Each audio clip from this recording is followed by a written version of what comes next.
So today we're going to dive into some ancient wisdom that, trust me, is incredibly relevant for our crazy, busy, modern lives. It's called karma yoga. And it's really this powerful way of thinking that helps you act with purpose and peace no matter what kind of challenges you might be facing. I mean, we've all been there, right? You're at some kind of crossroads, and it feels like every single option has a major downside.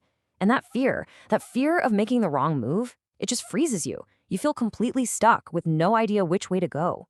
Well, that exact feeling of despair is right at the heart of one of the world's greatest spiritual texts, the Bhagavad Gita, and you're actually seeing a page from it right here.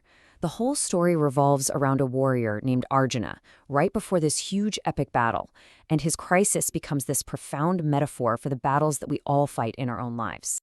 Okay, so let's set the scene here. Imagine this. Arjuna is on his war chariot, he's looking out at the opposing army, and what he sees just completely shatters him. He sees his own cousins, his teachers, his friends all lined up on the other side, ready to fight. He's just overcome with grief and confusion. He actually throws down his bow and says, "I will not fight." He's asking a question we all ask. How can I possibly act when I know my actions are going to cause pain, and I can't even be sure what the outcome will be? And this is where his guide and charioteer, Lord Krishna, steps in. And the very first thing he says just radically reframes the entire problem.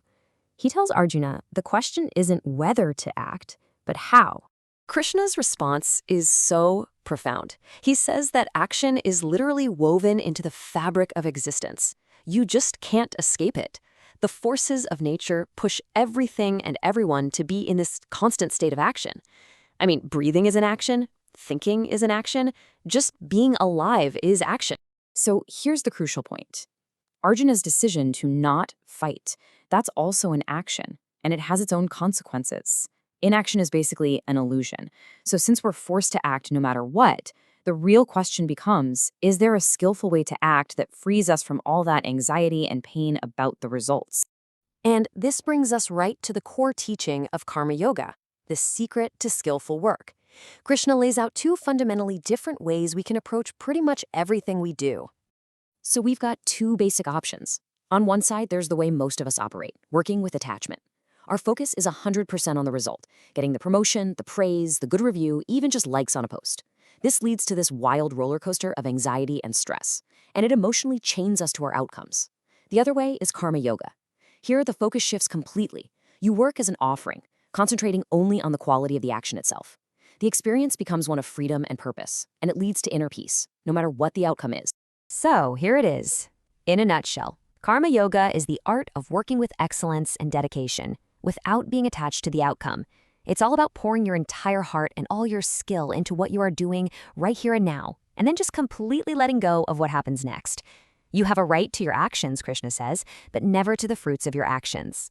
So how do we actually practice this? It's really 3 steps. First, identify your duty. What's the right thing to do in this moment? For a student, it's study. For a parent, it's caring for a child.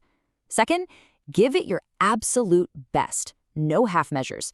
Bring excellence to whatever you're doing. And third, and this is by far the hardest part, let go. Release your grip on the results, on whether you succeed or fail. Now that all sounds simple enough, but we all know it's incredibly difficult in practice.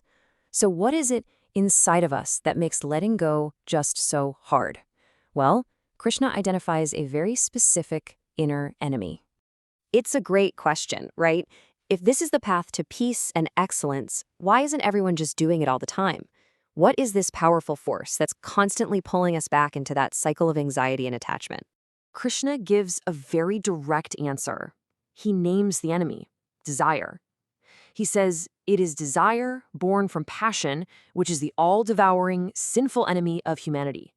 He's not just talking about any old desire, but this specific kind of intense, selfish craving that just clouds our judgment and our wisdom. This is the force that hijacks our peace. And he breaks it down into 2 parts. First, there's kama. This is that intense, burning desire or craving for a specific outcome.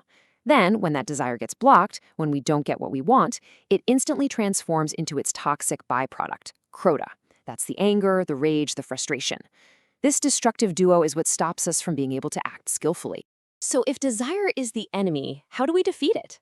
Well, Krishna doesn't just diagnose the problem, he gives us the solution, a blueprint for self-mastery. He presents this incredible model of the human self, built in layers. Think of it like a ladder. At the very bottom, at the base, you have the senses, constantly pulling us toward the outside world. Above them is the mind, which processes all that information. Higher still is the intellect, our ability to reason and find wisdom. And at the very top is our true self, the silent witness. The problem starts when our senses just drag our mind around without any guidance from our higher intellect. The solution, then, is to use this hierarchy to your advantage. You use your higher faculty, your intellect, to guide and steady that restless mind. A steady mind can then master the senses, instead of being a slave to them. It's really about putting the wisest part of yourself back in the driver's seat. Ultimately, the wisdom of karma yoga isn't just some abstract idea, it's a daily practice. So I'll leave you with this to think about. What is one small task, one duty that you can perform today, not for the reward, not for recognition, but simply for the sake of doing it with complete focus and excellence? The answer to that, it might just be your first step on the path to skillful action.